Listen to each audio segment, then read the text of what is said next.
I'll help you get prepared for the battles ahead, Pit. Thanks! I'm honored to be at your service, Lady Palutena.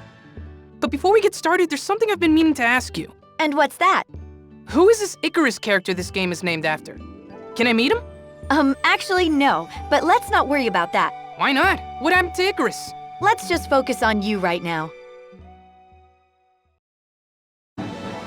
This game has 3 basic controls. Move with the circle pad. Shoot with the L button. And aim with the touch screen. And that's it. Move! Shoot! And aim? How do I do that? You aim your weapon by using the touchscreen to target enemies. Get them lined up in your reticle, then press the L button to shoot. Those are the basics. I'll go into more detail later. Our goal is to stop Medusa and the Underworld Army. Oh, geez. She was a huge pain 25 years ago. That was only in 2 dimensions. Even so, we can't ignore those who threaten the Earth and the heavens. We are here, in Skyworld. But the Underworld Army is wreaking havoc on Earth. Yes, but don't worry. I have created gates that can take you near our targets. However, we should discuss your flying issue. I know, I can't fly. Don't remind me. Oh, no need to get upset. You see, I'll be granting you the power of flight. What's that? It'll keep you airborne, although only for about 5 minutes at a time. That's amazing. Exceed 5 minutes, and your wings will catch fire and burn off. That's not amazing. To keep this from happening, I control your flight path. Fine by me. That lets me focus on attacking and dodging. When the power of flight runs out, you'll have to fight on foot. While on the ground, your job is to seek out the boss and defeat it. Can't you just fly me over to the boss? Sure, if you don't mind your wings on fire. I mind. Also, as you make your way forward, wipe out as many enemies as you can. Each of your missions begins with an air battle. Knowing that enemies can fly and I can't, hurts even more than their attacks. Moving right along. Like a flying thing does. You use the same 3 controls in the air: moving, shooting, and aiming. Move with the circle pad, and aim the reticle using the touchscreen. You move and aim at the same time. What do you think? Can you handle it? Of course I can handle it. Anyway, try using the circle pad to glide around in a loop. Moving even a little makes you harder to hit.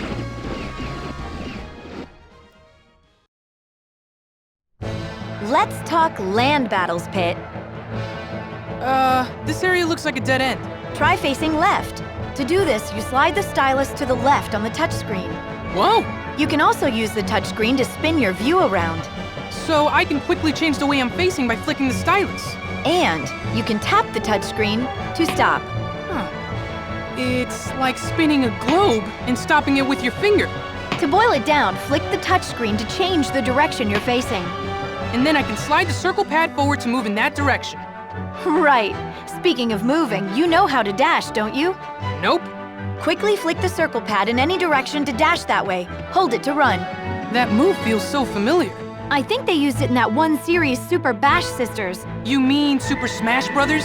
I don't think it was that. It's definitely that. You'll get winded if you run for too long, so mind your stamina. Guess I can't just run past all the enemies. Darn you, balanced gameplay. You can perform almost all of your attacks using the L button. That's easy enough. Yes, but there are many different ways to attack. First, let's talk ranged attacks. I'm listening. You have 2 general types of ranged attacks: charged shots and continuous fire. Hold down the L button for continuous fire. Yes, I don't have to press it over and over. If you don't shoot for a while, your reticle will change shape. When that happens, you can press the L button for a charged shot. They're accurate and pack a punch. Now, combine charged shots and continuous fire with forward, side, and backward dashes. Whoa, lot of possible ranged attacks. 8 different ranged attacks, to be precise. No way! The punishing force of the forward dash charge shot, the evasive power of the side dash charge shot, the unique strike of the backward dash charge shot. I think I need a strategy guide. Just be patient, you'll get the hang of it. Also, when you get close to an enemy, press the L button for a melee attack. Close in on it and strike. When using melee attacks, try tapping the L button repeatedly. This will let you perform melee combos. Prepare for a beatdown, baddies! My, aren't we manly? Hey, thanks! Oh, and don't forget melee dash attacks. They're also quite powerful.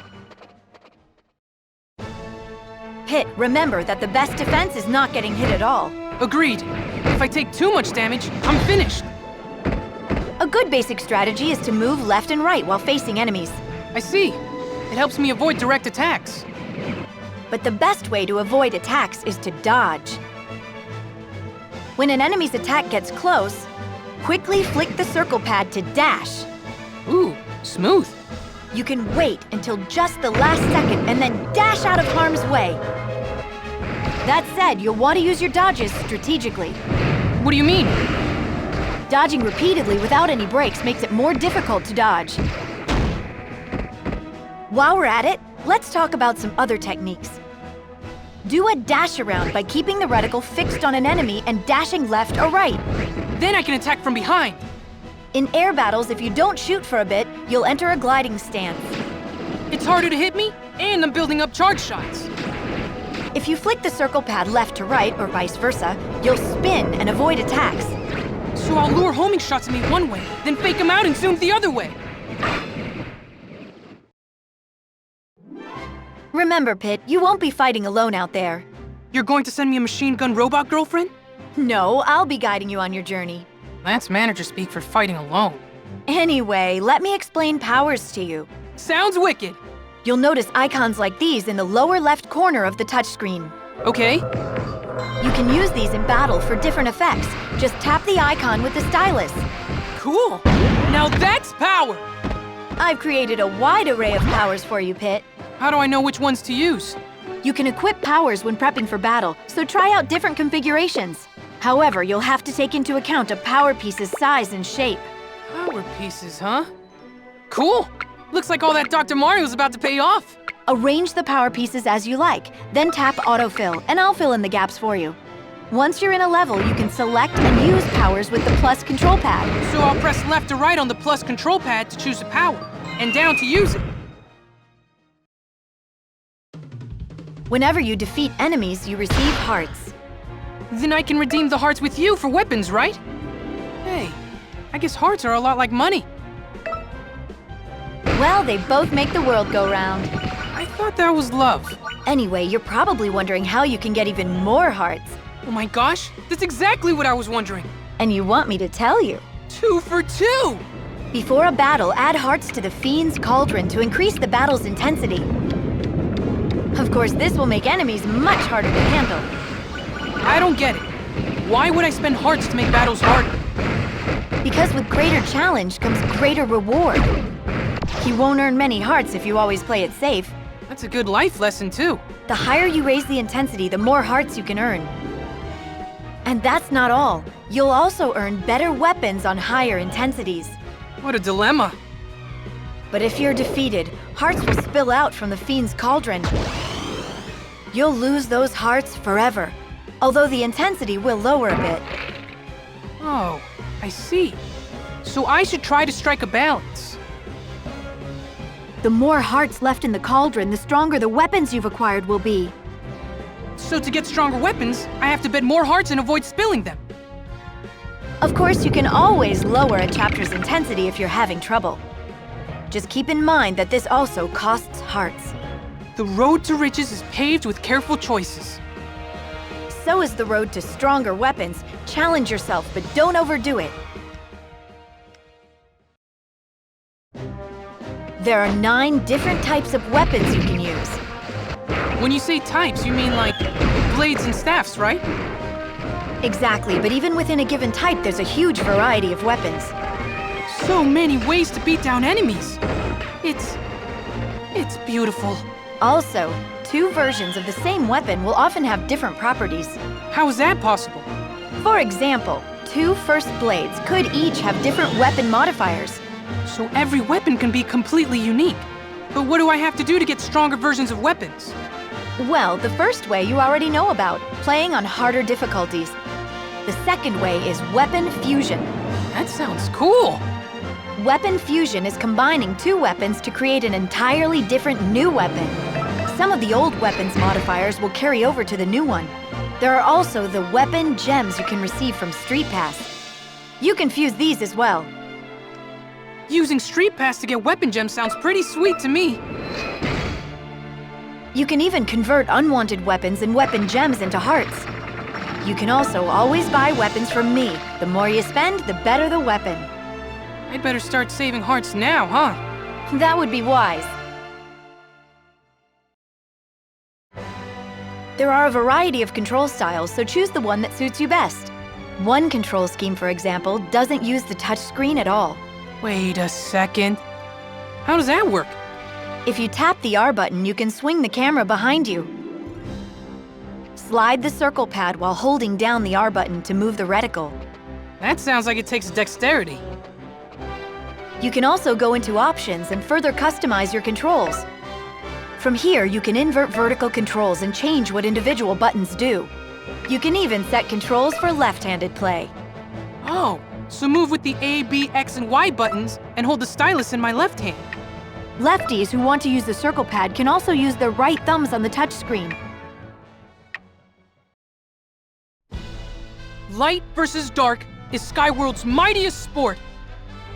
Step forward, brave fighters!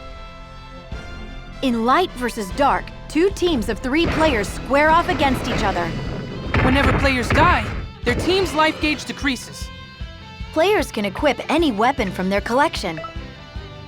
But the higher your weapon's value, the more life your team loses when you're defeated. And when a team's life gauge is totally depleted, I show up. The last player defeated takes the role of the Light or Dark Angel. And the first team to take down the opposing team's angel wins. Sometimes you'll even be rewarded with weapons and powers. Take the weapons you earn here into the battle against the Underworld Army.